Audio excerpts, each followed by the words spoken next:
Hello students, welcome to हमारे शिक्षा ज्ञान। आपका स्वागत है क्लास 12 केमिस्ट्री के एक और वीडियो लेक्चर में। आज इस वीडियो में हम आपके लिए लेकर आए हैं क्लास 12 केमिस्ट्री के चैप्टर नंबर 7 के सभी इंपॉर्टेंट क्वेश्चंस को, जो कि बोर्ड एग्जाम 2025 के लिए बहुत ही ज़्यादा इंपॉर्टेंट साबित होने वाले हैं। और मैं गारंटी से कहता हूँ कि यदि आप इस वीडियो को शुरू से लेकर अंत तक देख लेते हैं तो आपका बोर्ड एग्जाम में चैप्टर नंबर 7 से संबंधित कोई भी क्वेश्चन नहीं छूटने वाला है। तो ये जो आज का वीडियो है ये बहुत ही ज़्यादा इंपॉर्टेंट होने वाला है। तो चलिए बिना देर के आज के इस वीडियो को स्टार्ट करते हैं। तो हमारा पहला क्वेश्चन है, ग्रिग्नार्ड अभिकर्मक के उपयोग पर संक्षिप्त टिप्पणी लिखिए। तो ग्रिग्नार्ड अभिकर्मक क्या होता है, हमें इस पर टिप्पणी लिखनी है। तो चलिए देखते हैं क्या होता है ग्रिग्नार्ड अभिकर्मक। ग्रिग्नार्ड अभिकर्मक अर्थात एल्किल मैग्नीशियम हैलाइड, जो एल्किल मतलब आर, मैग्नीशियम Mg और हैलाइड X, यानी ये ग्रिग्नार्ड अभिकर्मक होता है RMgX। एल्किल मैग्नीशियम हैलाइड कृत्रिम रूप से अत्यंत उपयोगी कार्बधात्विक यौगिक है। ये अभिकर्मक विभिन्न कार्बनिक यौगिकों जैसे एल्कोहल, कार्बोक्सिलिक अम्ल, एल्डिहाइड और कीटोन में परिवर्तित हो जाते हैं। ग्रिग्नार्ड अभिकर्मक में एल्किल समूह इलेक्ट्रॉन समृद्ध होने के कारण कार्ब एनायन या न्यूक्लियोफाइल के रूप में कार्य करता है। ये कम घनत्व वाले ध्रुवीय अणुओं से प्रतिक्रिया करते हैं। तो इस प्रकार जो हमारा ग्रिग्नार्ड अभिकर्मक था ये हमने कंप्लीट कर लिया है। अब हम देखते हैं हमारे दूसरे क्वेश्चन नंबर 2 को। क्वेश्चन नंबर 2 है, मेथेनॉल के औद्योगिक निर्माण के लिए रासायनिक समीकरण लिखिए। जो मेथेनॉल है उसके औद्योगिक निर्माण की हमें रासायनिक समीकरण लिखनी है। तो चलिए लिखते हैं, देखते हैं इसके आंसर को। 573 से 673 केल्विन तक रक्त तप्त ताप पर जिंक ऑक्साइड और copper oxide, zinc oxide, copper oxide और क्रोमिक ऑक्साइड के मिश्रण पर भाप अंगार गैस और हाइड्रोजन का मिश्रण प्रवाहित करके मेथेनॉल का औद्योगिक उत्पादन किया जाता है। तो ये अंगार गैस है, भाप अंगार गैस, मैं इसको लिख देता हूँ CO+H2 क्या है, भाप अंगार गैस। यहाँ पर CO+H2 भाप अंगार गैस ली हमने, प्लस हाइड्रोजन के साथ इसका क्रिया कराई, किसकी उपस्थिति में, ZnO plus CuO plus chromic oxide. और ये 573 से 673 केल्विन पर जब हम इन सभी के मिश्रण के साथ उपस्थिति में अभिक्रिया कराते हैं 200 से 300 वायुमंडलीय दाब पर, तो हमें प्राप्त होता है मेथेनॉल। मेथेनॉल हमें प्राप्त हो जाता है। इस प्रकार मेथेनॉल के जो औद्योगिक निर्माण की विधि थी ये भी हमने कंप्लीट कर ली है। चलिए अब हम बढ़ते हैं हमारे नेक्स्ट क्वेश्चन, क्वेश्चन नंबर 3 की ओर। तो चलिए क्वेश्चन नंबर 3 आपके सामने है, फिनॉल के ऑक्सीकरण का रासायनिक समीकरण लिखिए। फिनॉल के ऑक्सीकरण का हमें रासायनिक समीकरण लिखना है। तो चलिए लिखते हैं, देखते हैं इसके सॉल्यूशन को। जब फिनॉल का वायु की ऑक्सीजन के द्वारा, जब फिनॉल का वायु की ऑक्सीजन के द्वारा सूर्य के प्रकाश की उपस्थिति में ऑक्सीकरण होता है तो ऑर्थो व पैरा बेंजीक्विनोन बनते हैं। तो यहाँ पर ये फिनॉल है। फिनॉल का जब हमने O2 वायु की उपस्थिति में और क्रोमिक ऑक्साइड की उपस्थिति में जब ऑक्सीकरण कराया तो यहाँ पर H2O जो है यहाँ से एक अणु जल निकल जाता है -H2O और बन जाता है पैरा बेंजोक्विन। ये पैरा बेंजोक्विनोन है। यहाँ पर ये एक डबल बॉन्ड के साथ बेंजीन रिंग से एक ऑक्सीजन परमाणु इधर जुड़ा हुआ है और डबल बॉन्ड के साथ एक ऑक्सीजन परमाणु इधर जुड़ा हुआ है, इसी को बोलते हैं बेंजाक्विनोन। और फिर हम इसकी अभिक्रिया कराते हैं 2,6C6H5, यानी फिनॉल की उपस्थिति में फिनॉल से अभिक्रिया कराते हैं तो हमें प्राप्त होता है C6H5OH डैश O। ये यहाँ पर बॉन्ड है, बॉन्ड का विदलन दर्शाया गया है। O के साथ ये बेंजीन रंग, यही वाला हमारा जो यौगिक है फिनोक्विनोन, और HOC6H5, और ये बनता है फिनोक्विनोन लाल रंग का। ये कैसा बनता है, फिनोक्विनोन बनता है लाल रंग का।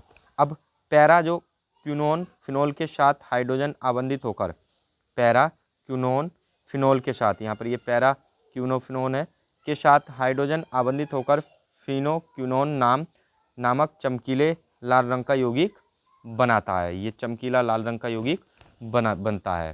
तो इस प्रकार जो हमारी फिनोल के ऑक्सीकरण का रासायनिक समीकरण था ये भी हमने कंप्लीट कर लिया है। चलिए अब हम बढ़ते हैं हमारे क्वेश्चन नंबर 4 की ओर। क्वेश्चन नंबर 4 आपके सामने है, प्राथमिक द्वितीयक तथा तृतीयक बेंजिलिक एल्कोहल का संरचना सूत्र लिखिए। तो ये बेंजीन रिंग से CH2OH जुड़ जाएगा, तो ये हो जाएगा प्राथमिक बेंजिलिक अल्कोहल। और बेंजीन की रिंग से जब द्वितीयक बेंजिलिक अल्कोहल कब बनेगा, जब हमारे पास CH के साथ CH3 और OH जो है यहाँ से सिंगल बॉन्ड से जुड़ेगा बेंजीन रिंग के साथ, तो इसको हम बोलेंगे द्वितीयक बेंजिलिक अल्कोहल। और यहाँ पर बेंजीन रिंग के साथ जब CH3 और OH जब जुड़ेगा, यानी 3 डिग्री जो हमारा कार्बन है वो जुड़ेगा, तब हम इसको बोलेंगे तृतीयक बेंजिलिक अल्कोहल।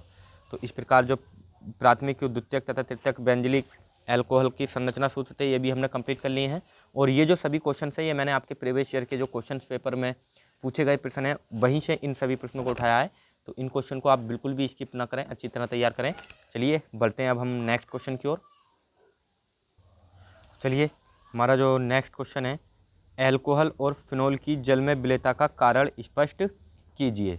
तो हमें अल्कोहल और फिनोल की जल में विलेयता का कारण स्पष्ट करना है कि आखिर ये जल में विलय क्यों होते हैं। तो अल्कोहल और फिनोल के अणु सरलता से जल अणुओं के साथ हाइड्रोजन आबंध बना लेते हैं, अतः ये जल में विलय होते हैं। अल्कोहल के निम्न सदस्य जल में अति विलय, जबकि उच्च सदस्य की बात करें जैसे C4 या उससे अधिक अल्प विलय होते हैं। फिनोल की विलेयता जल में कम होती है क्योंकि फिनोल में अध्रुवीय फेनिल का आकार ध्रुवीय OH समूह के आकार से अधिक होता है, फलस्वरूप या जिसके कारण हाइड्रोजन आबंध की प्रबलता कम होती है, और इसी कारण जो अल्कोहल और फिनोल होते हैं वो जल में विलय होते हैं। तो चलिए जो क्वेश्चन नंबर 4 था, सॉरी ये क्वेश्चन नंबर 5 था, ये यहाँ पर जो है काउंटिंग में मिस्टेक हो गई है, लिखने में, नंबरिंग में, तो आप इसको सही कर लेंगे अपने आप ही। नेक्स्ट हमारा क्वेश्चन है छठा, अल्कोहलों के निर्जलीकरण द्वारा ईथरों के विरचन के एक उदाहरण का रासायनिक समीकरण लिखिए। तो अल्कोहलों के निर्जलीकरण द्वारा ईथरों के विरचन के एक उदाहरण का हमें रासायनिक समीकरण लिखना है। तो चलिए देखते हैं। यहाँ पर हमने एथिल अल्कोहल लिया। एथिल अल्कोहल की सल्फ्यूरिक अम्ल से जब हम अभिक्रिया कराते हैं तो 373 केल्विन पर, तो हमें प्राप्त होता है एथिल वाई सल्फेट, या इसको हम बोल सकते हैं एथिल हाइड्रोजन सल्फेट और साथ में जल। अब इस एथिल वाई सल्फेट को जब हम लेते हैं और पुनः एथिल अल्कोहल के साथ 413 केल्विन पर गर्म करते हैं तो हमें प्राप्त होता है die ethyl ether C2H5O C2H5 die ethyl ether, और साथ में सल्फ्यूरिक अम्ल प्राप्त होता है। इस प्रकार जो एथिल अल्कोहल है उसका निर्जलीकरण हो जाता है। तो चलिए अब हम बढ़ते हैं हमारे नेक्स्ट क्वेश्चन की ओर। तो क्वेश्चन नंबर 7, नेक्स्ट क्वेश्चन यानी क्वेश्चन नंबर 7 है हमारे पास, शैंडमायर अभिक्रिया पर टिप्पणी लिखिए। तो शैंडमायर अभिक्रिया क्या होती है, ये बार बार आपके बोर्ड एग्जाम में पूछे जाने वाली रिएक्शन है, तो आप इसको अच्छी तरह तैयार कर लें। तो वह अभिक्रिया जिसमें बेंजीन डाई एजोनियम लवण को Cu2Cl2 या HCl, Cu2Br2 या HBr या Cu2Cn का होल ट्वाइज KCN के साथ, इन तीनों में से इनके साथ अभिकृत करने पर डाई एजो समूह, जो हमारा सिंगल बॉन्ड N2Cl, ये डाई एजो समूह है, क्रमशः Cl, Br या Cn से प्रतिस्थापित हो जाते हैं, शैंडमायर अभिक्रिया कहलाती है। तो यहाँ पर ये इसका हमने रासायनिक समीकरण लिखा है, ये फेनिल डाई एजोनियम है, सॉरी बेंजीन डाई एजोनियम लवण है, और इसका हाइड्रोक्लोरिक अम्ल के साथ हमने अभिक्रिया कराई किसकी उपस्थिति में, Cu2Cl2 की, तो बना C6H5Cl, यानी बेंजीन क्लोराइड प्लस N2 और प्लस HCl। या हम बात करें C6H5N2Cl की, जब हम अभिक्रिया कराते हैं HBr के साथ, यानी जब हम बेंजीन डाई एजोनियम लवण की क्रिया हाइड्रोजन ब्रोमाइड से कराते हैं यानी HBr से कराते हैं Cu2Br2 की उपस्थिति में, तो हमें प्राप्त होता है C6H5Br plus N2 plus HCl। तो इस प्रकार जो हमारा क्वेश्चन नंबर 7 था ये भी हमने कंप्लीट कर लिया है। अब हम बढ़ते हैं हमारे नेक्स्ट क्वेश्चन, क्वेश्चन नंबर 8 की ओर, और ये क्वेश्चन नंबर 8 है। क्वेश्चन नंबर 8 आपके सामने है, हुंसडीकर अभिक्रिया को समझाइए। तो हुंसडीकर अभिक्रिया क्या होती है, जब किसी मोनोकार्बोक्सिलिक अम्ल के सिल्वर लवण के CCl4 में बने विलयन में, एक बार फिर से मैं रिपीट करता हूँ, जब किसी मोनोकार्बोक्सिलिक अम्ल के सिल्वर लवण के कार्बन टेट्राक्लोराइड में बने विलयन में ब्रोमीन प्रवाहित की जाती है तो ब्रोमो एल्केन प्राप्त होता है, और यही अभिक्रिया हुंसडीकर अभिक्रिया कहलाती है। तो यहाँ पर ये RCOOH Ag सिल्वर का लवण लिया ये हमने और इसकी क्रिया कराई ब्रोमीन से कार्बन टेट्राक्लोराइड की उपस्थिति में, तो बनेगा RBr, alkyl bromide plus silver bromide और कार्बन डाइऑक्साइड गैस यहाँ पर जो है प्राप्त हो रहे हैं। तो इसी अभिक्रिया को हम बोलते हैं हुनफिडिकर अभिक्रिया। और मुझे उम्मीद है कि ये अभिक्रिया भी आपको अच्छी तरह समझ में आ चुकी होगी। चलिए अब बढ़ते हैं हम नेक्स्ट क्वेश्चन की ओर। तो चलिए क्वेश्चन नंबर 9 आपके सामने है। एसिटिलीकरण पर संक्षिप्त टिप्पणी लिखिए। एसिटिलीकरण क्या होता है? तो चलिए, एल्कोहलों, फिनोलों अथवा एमिनो के एक सक्रिय हाइड्रोजन का एक एसिल यानी RCO समूह के साथ प्रतिस्थापन जिसके फलस्वरूप संगत एस्टर या एमाइड बनते हैं, एसिटिलीकरण कहलाता है। मैं इसको एक बार फिर से रिपीट करता हूँ। एल्कोहलों, फिनोलों तथा एमिनो के एक सक्रिय हाइड्रोजन का एक एसिल समूह के साथ जो प्रतिस्थापन होता है और जिसके फलस्वरूप हमें संगत एस्टर या एमाइड प्राप्त होते हैं, इसी को हम कहते हैं एसिटिलीकरण। यह प्रतिस्थापन किसी क्षारक जैसे प्रीडीन अथवा डाईमेथिल एनिलीन की उपस्थिति में अम्ल क्लोराइड अथवा अम्ल एनहाइड्राइड का प्रयोग करके कराया जाता है। तो ये इसके उदाहरण आपके सामने हैं। जैसे हमने लिया एसिटिल क्लोराइड है, ये CH3COCl, इसको लिख लेंगे आप एसिटिल क्लोराइड, ये एथिल एल्कोहल है। और प्रोडीन की उपस्थिति में जब हमने इसका अभिक्रिया कराते हैं तो वहाँ पे एथिल एसीटेट यानी एस्टर हमें प्राप्त होता है और साथ में हाइड्रोक्लोरिक अम्ल प्राप्त होता है। और CH3CO ये एसिटिक एनहाइड्राइड है, CH3CO का whole twice O। Acetic anhydride की अभिक्रिया जब हम फिनॉल से लिख लेंगे आप इसके नाम, ये एथिल एसिटिक एनहाइड्राइड और फिनॉल। और प्रीडीन की उपस्थिति में जब हम अभिक्रिया कराते हैं तो हमें प्राप्त होता है CH3CO यानी फेनिल एसीटेट या एस्टर ही है ये, और एसिटिक अम्ल इसके साथ में प्राप्त होता है, ये एसिटिक अम्ल है। और जब हम एसिटिल क्लोराइड की अभिक्रिया एनिलीन से कराते हैं तो हमें प्राप्त होता है CH3CO NHC2H5 N ethyl acetamide, ये है एन एथिल एसिटामाइड और साथ में हाइड्रोक्लोरिक अम्ल। तो इस प्रकार जो ये हमारा क्वेश्चन नंबर 9 था ये भी हमने कंप्लीट कर लिया है। तो चलिए अब हम बढ़ते हैं हमारे नेक्स्ट क्वेश्चन की ओर। तो चलिए, ये जो क्वेश्चन है क्वेश्चन नंबर 10, क्वेश्चन नंबर 11 और क्वेश्चन नंबर 12, ये मैं आपको होमवर्क के लिए दे रहा हूँ। ये काफ़ी लॉन्ग क्वेश्चंस हैं और मैं इन क्वेश्चंस को अगर लिखता तो मुझे लिखने में जो है काफ़ी समय भी लग जाता और वीडियो भी काफ़ी लंबी हो सकती है। तो इसीलिए मैंने इन क्वेश्चंस को नहीं लिखा है। मैं केवल आपको ये क्वेश्चंस ही लिख कर लाया हूँ, इनका सोल्यूशन मैंने नहीं लिखा है। इसके सोल्यूशन को आप स्वयं अपने घर पर क्वेश्चन बैंक्स या बुक से इसको तैयार कर सकते हैं, लेकिन आप इन तीनों क्वेश्चन को तैयार अवश्य करें, ये वेरी इंपॉर्टेंट क्वेश्चन है। तो चलिए देखते हैं क्या है ये क्वेश्चन।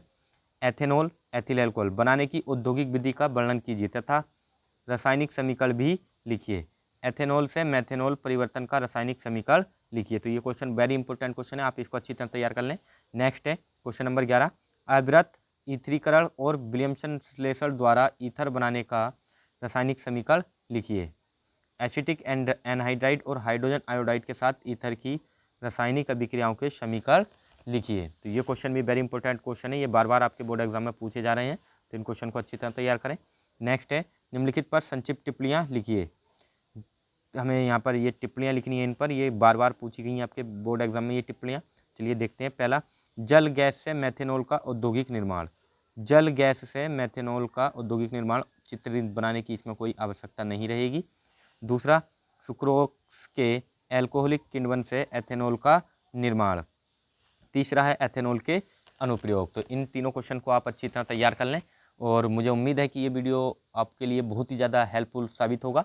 और यदि ये वीडियो आपको अच्छा लगा हो तो प्लीज़ ज़्यादा से ज़्यादा इस वीडियो को लाइक, शेयर और सब्सक्राइब करना ना भूलें।